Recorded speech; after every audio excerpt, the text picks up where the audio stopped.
Hi, I'm Joyce. I was weeks away from marrying a man I thought I knew. Turns out, I was just the paperwork in his mother's retirement plan. She smiled at me while plotting to erase my name from everything I built. $16.9 million. They tried to take it all. And the worst part? They almost did. But I recorded everything. So I showed up to the rehearsal. Not to say I do, but to burn it all down. Want to know what happened next? Everyone thought I was the luckiest woman in Houston, maybe even in Texas. A beautiful wedding just a week away. A man that most women would kill for. Smiles everywhere, champagne flutes lined up on our kitchen counter, and my mother humming while folding napkins in lace. If you saw it from the outside, you'd think it was perfect. And that's exactly what I let them see. I kept the truth buried under rehearsed smiles. They saw a stable, happy woman in love. What they didn't see was the company I built, quietly, piece by piece, from a cramped apartment downtown when I had barely $2 to my name. Today, it's worth nearly $17 million. And no one, not my fiancé, not my family, knew. I wanted a marriage built on love, I once whispered to myself, not bank accounts. Some women hide stretch marks. I hid an empire. The decision to keep my business secret didn't come from pride. It came from pain. I'd seen what happens when money enters a relationship before love is solid. Friends who lost their voices in their marriages, their dreams parked in the garage alongside their husband's second SUV. I wasn't about to become one of them. That's why I registered my company under a holding name. I ran the show behind the scenes, quietly investing, managing deals from my laptop at odd hours. The world thought I was a part-time consultant, and I let them think that. Especially him. I wasn't trying to deceive. I was trying to survive.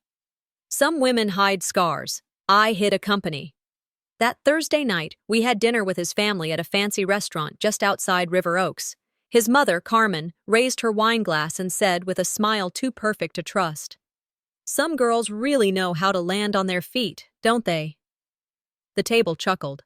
But her eyes were on me, direct, sharp, deliberate. I forced a polite laugh, but something sank in my gut. The kind of smile Carmen wore that night was one I'd seen before. In boardrooms, at investor dinners. It was the kind of smile that knew more than it was letting on. Southern charm can feel like velvet, but velvet can hide blades. That night, long after the plates were cleared and the fake hugs exchanged, I sat in my car longer than I should have. Her words played over and over in my head. Land on their feet. What did she mean? Was it just a snide comment? Or something deeper? I thought back to a brunch weeks ago when Carmen had casually asked about my little side hustle. I remember brushing her off with vague mentions of remote consulting, but now, it felt off. Too targeted. Had she looked into me? Had someone told her? I should have trusted my gut the first time she smiled too wide. My hands tightened around the steering wheel as memories started flooding back. Uninvited. There was a time, years ago, when I almost walked down a different aisle. Another man. Another ring, but he wasn't interested in love. He was interested in control.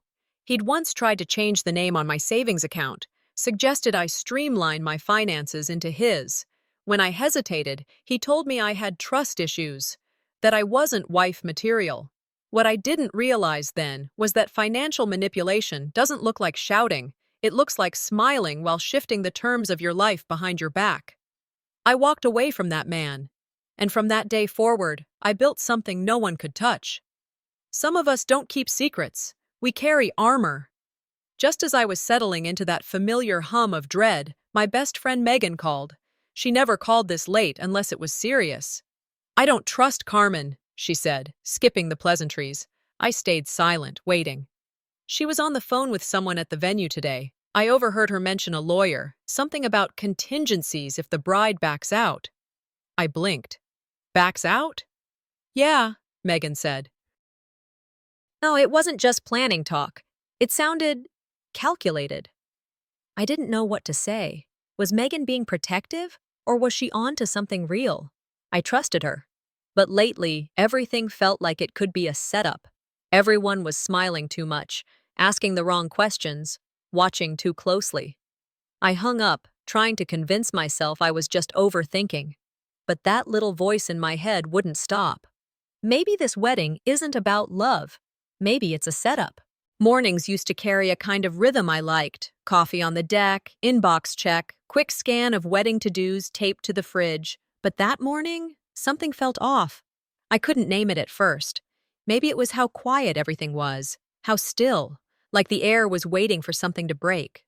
I reached for a pen, reviewing the list I'd made for the florist. Bouquet sizes, table garlands, boutonnieres. Everything looked perfect on paper. But when I glanced up, my eyes caught a sticky note Hank had left on the fridge door. In his clean handwriting, "Keep the burn rate low." My heart paused. That was a phrase I only ever used with my CFO. Never with Hank. Never out loud. Not at home. I stared at it for longer than I should have, trying to rationalize. Coincidence, maybe. Maybe he picked it up somewhere. But that phrase, it wasn't the kind of thing you just stumble across unless you're in deep in numbers, startups, funding cycles, strategy decks.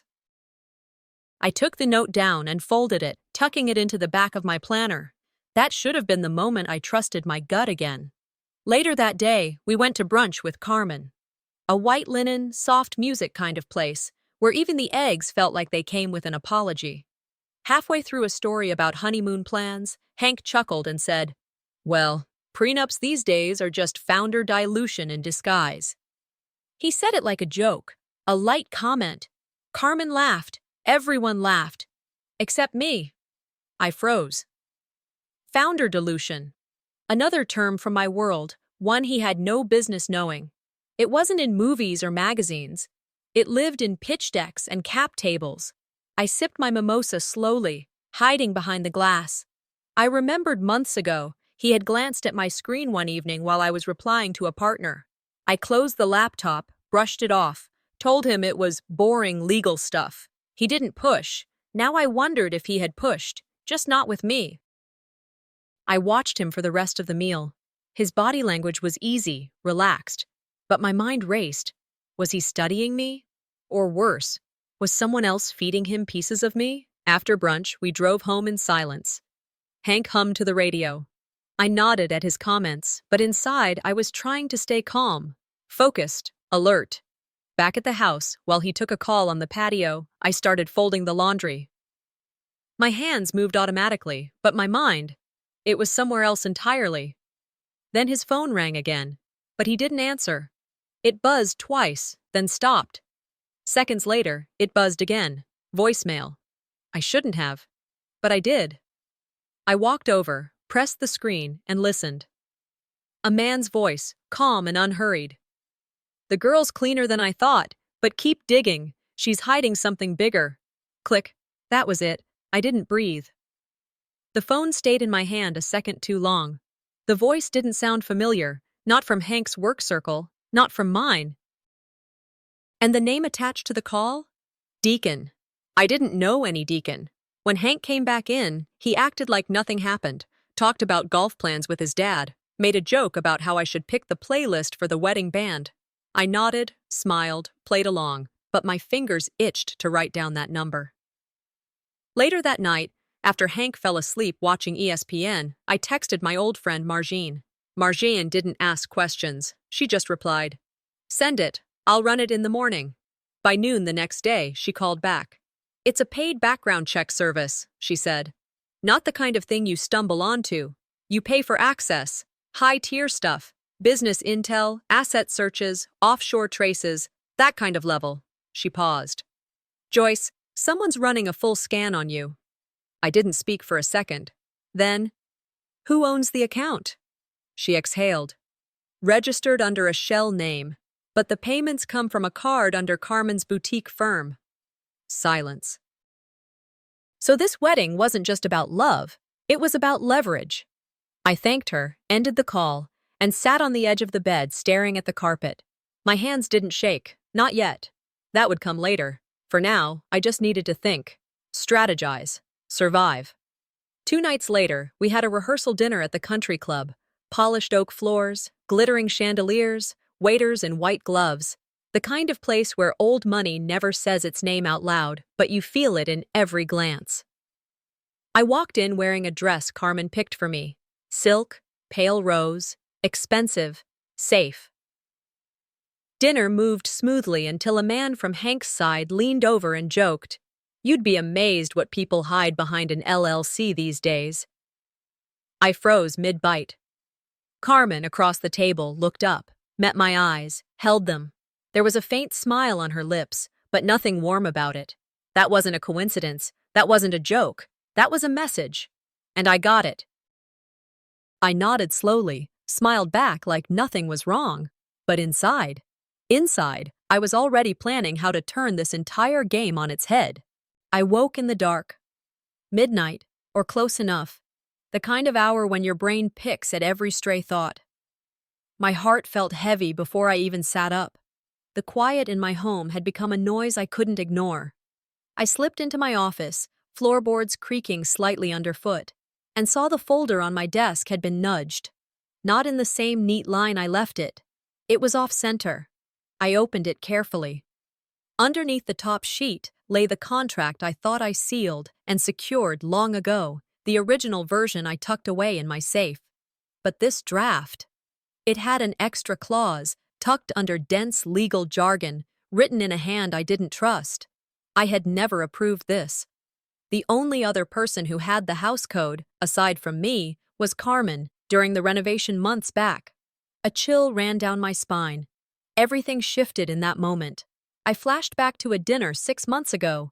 Hank, me, an investor. We talked projections, growth path. He leaned forward and said, offhand, "Sometimes selling a slice eases the pressure." I nodded, thinking he was offering empathy. Now I replayed it. That investor had later pulled away, vanished without reason. And Hank's comment, did it signal more than concern? Was it the first seed planted to test boundaries? Did Carmen feed him that line? I paced. I pressed my palm to framed photos. Every engagement gift felt staged, every memory suddenly tainted by doubt. I remembered Carmen's phrase in Chapter 1. This wedding is a fresh start for all of us. All of us. Her voice echoed through my mind. I realized then, all of us meant not only me and Hank, but Carmen too. Maybe more people. The walls felt closer. My trust in nearly everyone I'd loved began slipping. This house, our home, it felt like it had doors I didn't know existed. I didn't cry. I didn't scream. I whispered, "They think I'm soft." And I meant it. I was tired of being underestimated. I went to a locked drawer and pulled out a backup drive, one I hadn't touched in months. Everything about my company, my structure, contracts, all there. I worked fast, deleted secondary access codes, transferred critical files to a server beyond reach. I rekeyed passwords. I erased logs. I built firewalls. The old version of me would have paused, doubted. This version was not pausing. This version was designing armor. In the mirror, I didn't see the woman who walked into this. I saw someone sharper now, stronger, someone not ready to be buried by secrets anymore. They want a wedding, I told myself. They'll get one, but not the one they planned. I started shifting things, accounts, power of attorney, property titles, all quietly, all on my terms. I stood and faced that reflection again. I'm not broken, I told her. I'm sharpening the edges.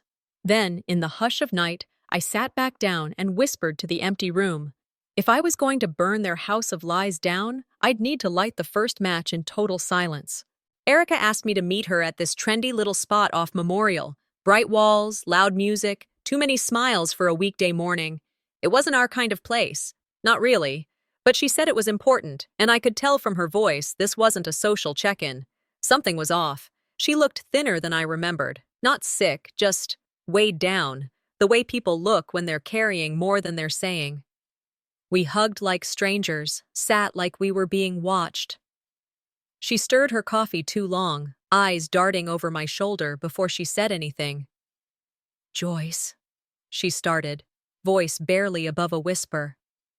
I shouldn't be telling you this, but I couldn't keep it to myself anymore. She slid her phone across the table. A screen capture glowed in front of me. Carmen's name, a lawyer's reply, a string of messages about adjusting prenup terms and removing liabilities before finalization. I didn't flinch, didn't blink. Erica looked scared. She told me you weren't being upfront with Hank, she said, that the family needed to protect him. I thought it was just gossip, but now, I think she's planning something big. I looked at the photo again. Cold, clean, efficient. I'm sorry, Erica whispered. I should have come to you sooner. But she made me feel like, if I didn't help, I was the one betraying family. I nodded once, slid the phone back, and smiled. Thanks for trusting me now. I walked out of that cafe like I hadn't just seen my life unravel in a JPEG. The memory hit me hard once I got back into my car. Carmen, a few months back, insisting I sign the prenup in front of a notary she'd recommended. Just standard, she'd said, for peace of mind. I'd told myself she was being protective. Now I saw it for what it was, a setup. The whole thing was dressed up in pearls and good manners, but it was a chessboard. I'd been playing checkers. And Hank? Every sweet gesture, every supportive nod, now looked like part of the script. Smooth operator, gentle tones, the way he deferred to me, just enough to make me feel in control. But now, it was all theater. Back home, I opened Hank's digital prenup draft. Then I pulled mine from encrypted storage. Line by line, I scanned them. The phrasing had shifted. A clause about future holdings and intellectual property had disappeared. My version protected my company. His version didn't even mention it. I started building a timeline. Carmen's visits, Hank's change in tone, that call from Deacon. Every moment they had nudged me gently toward giving in. Gaslight by courtesy. Love isn't supposed to feel like a business merger, I muttered to myself, fingers tight on the mouse. But if it is, I'm the CEO here. I found an old draft letter in my documents, something I'd written to Carmen, thanking her for welcoming me into the family. I deleted it without reading it.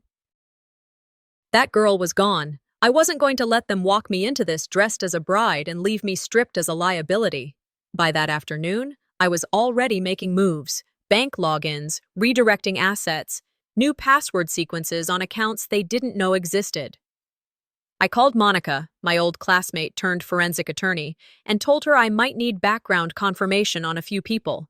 She didn't ask questions. She knew my tone. I set up a secure call with a financial consultant I trusted, someone who specialized in helping domestic violence victims go dark financially. I wasn't a victim, but I was damn sure being circled like one.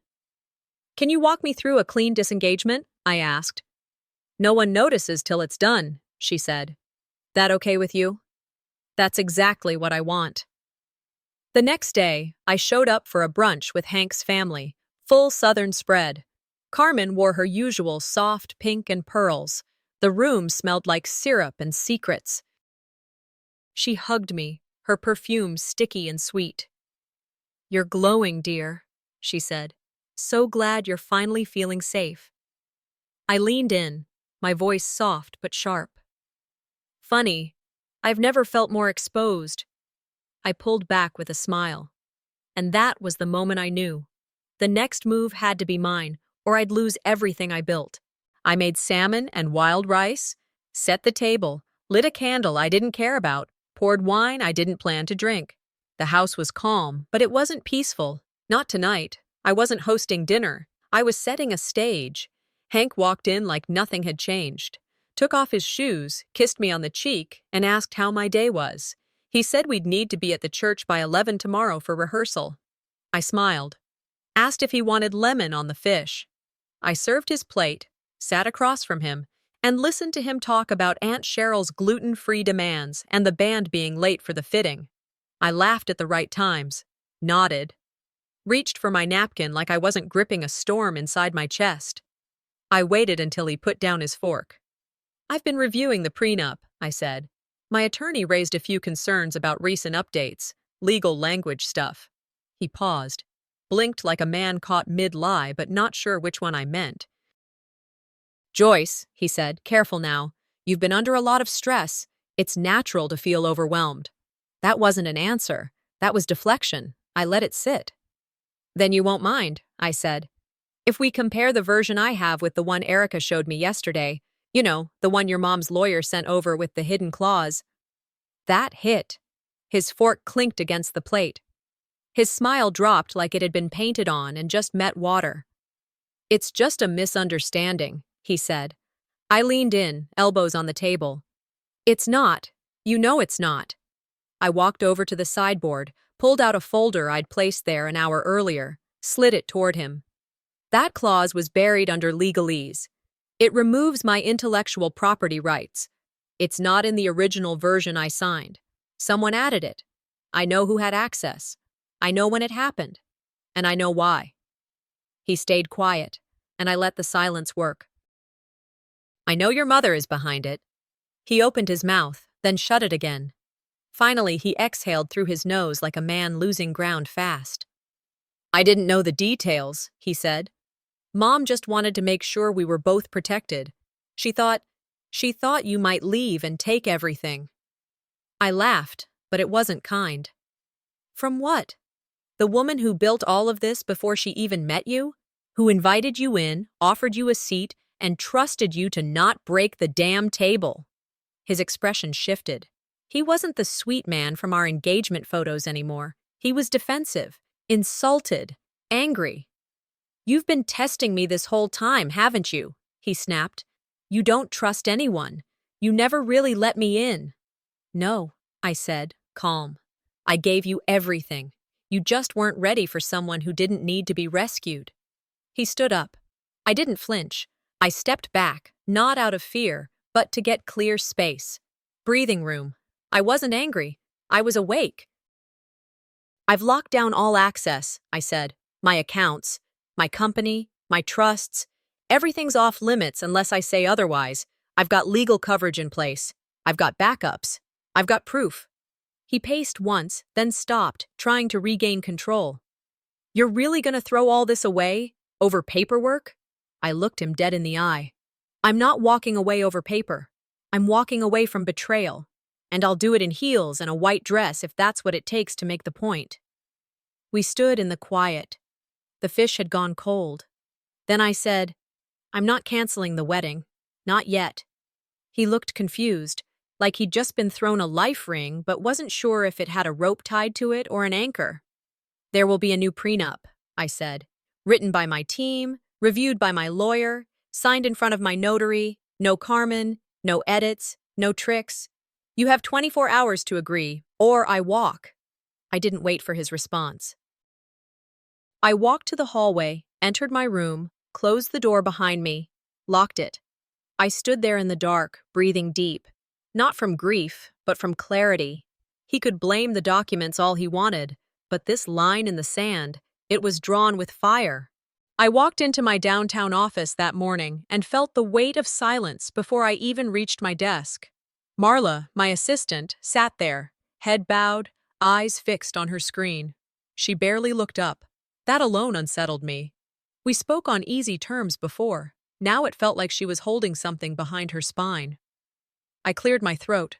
She jumped. "Joyce," she whispered, voice hollow. "You need to see this." She pointed to her monitor. A headline glared back. "Houston Power Woman Hiding Assets from Fiancé?" It was full of selective quotes, fragments of legal language, and anonymous sources pointing fingers at me. Photos of my house, my office, pulled from public listings, strung into a narrative of deceit. I swallowed.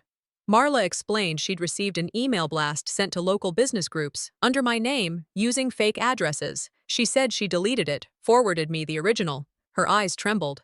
I didn't need more confirmation. This was retaliation. And knowing Hank didn't stop it made him complicit.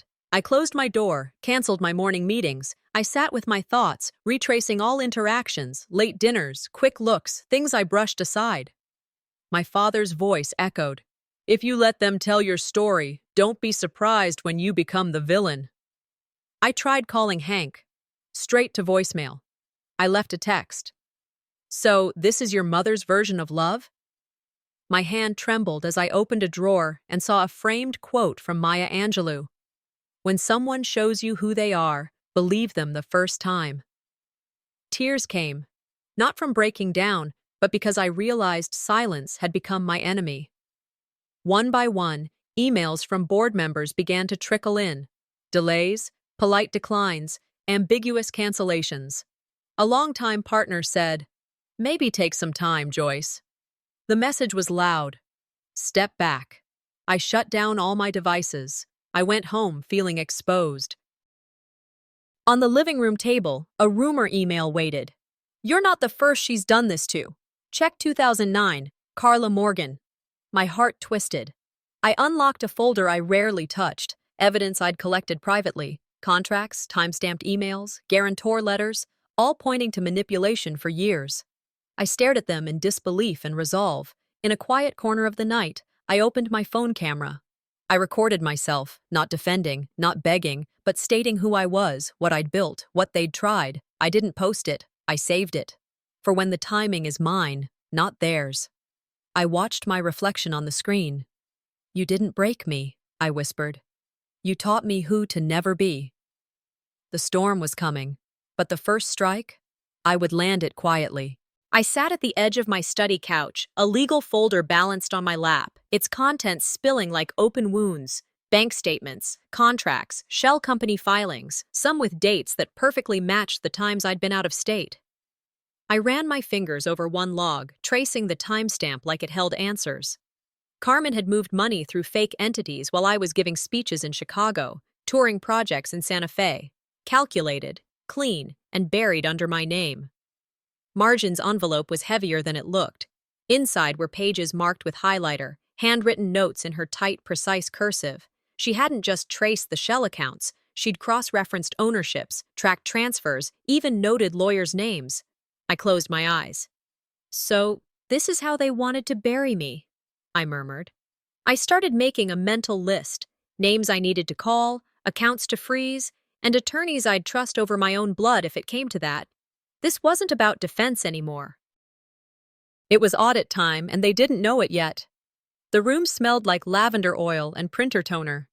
Same space, different war. Months earlier, Carmen had sat quietly in the corner during a board review. I'd been pitching a new real estate bundle, projects I'd spent weeks vetting myself. Everyone nodded, asked questions. Carmen just watched.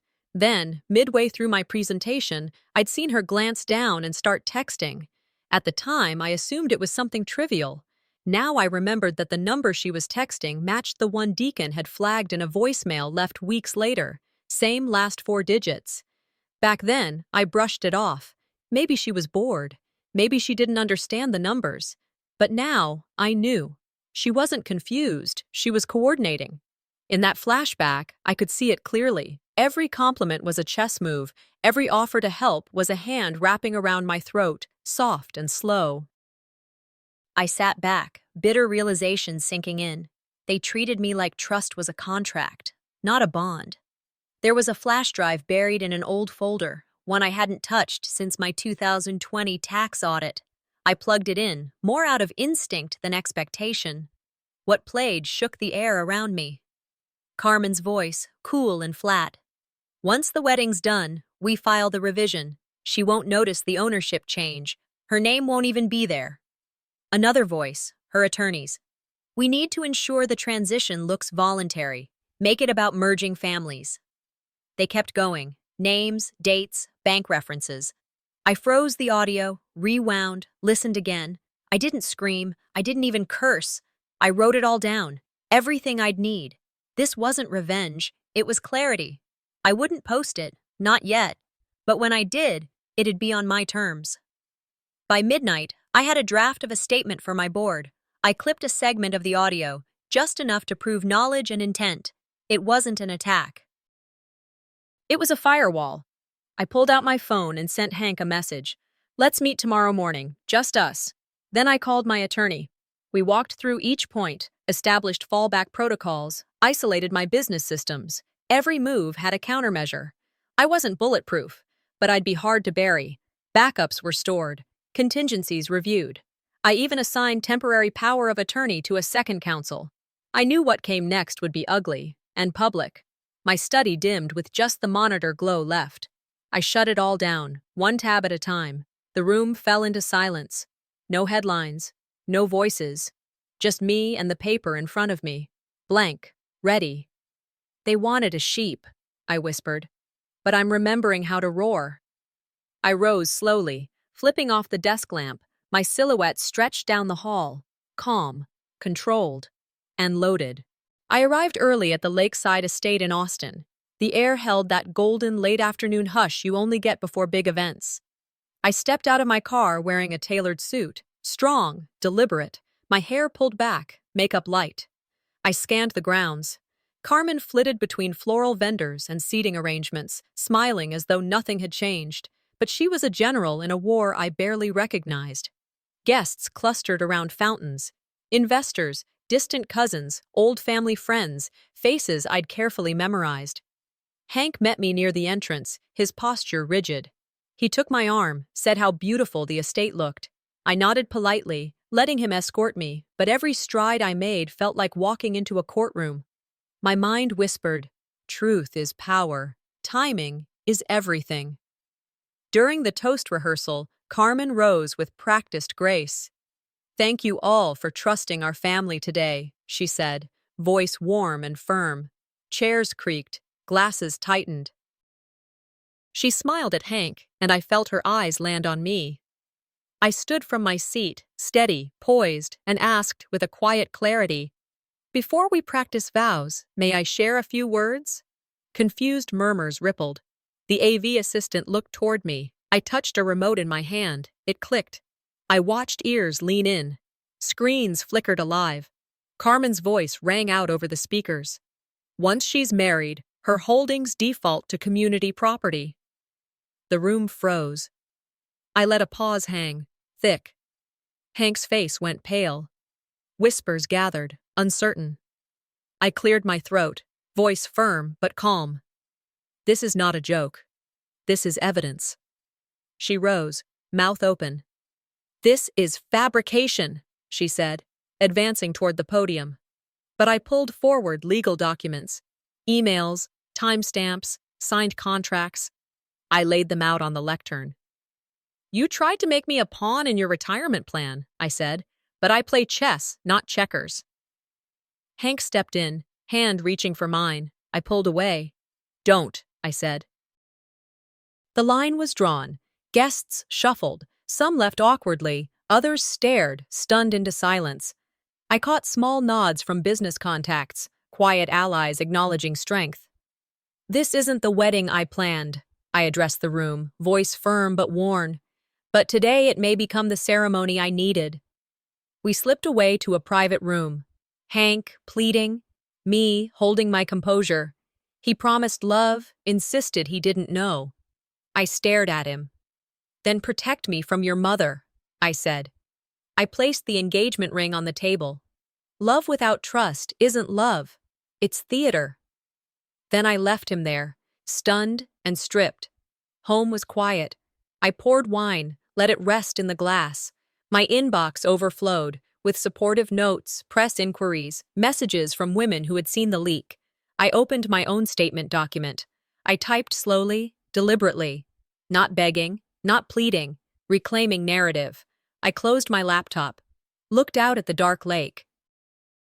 Thought, I didn't lose a husband. I lost a burden. The mornings were quiet now.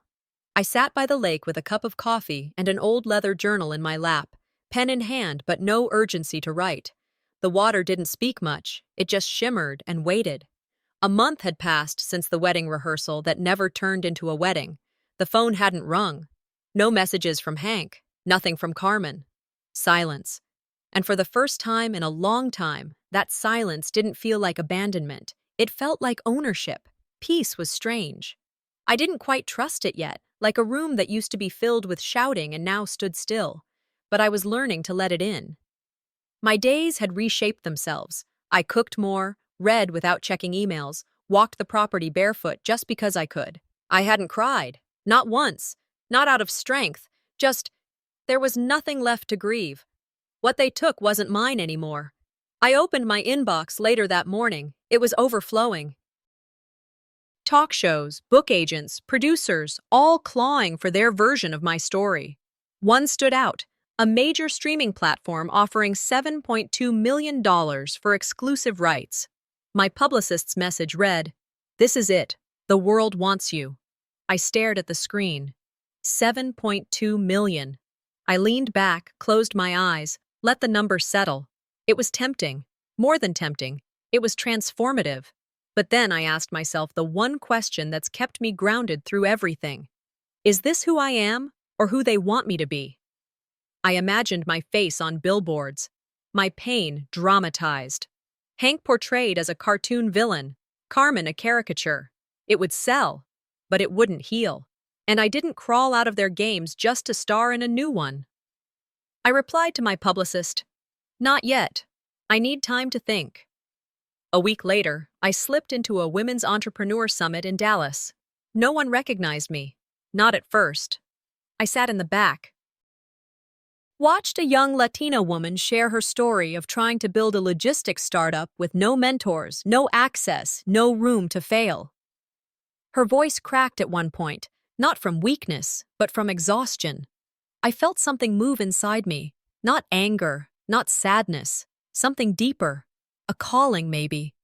I left before the keynote and drove home in silence. That night, I opened a new document, not a statement of scandal, not a memoir pitch, just a simple announcement. The Joyce Initiative will provide funding, mentorship, and legal support for underestimated women in business, because ambition shouldn't require permission.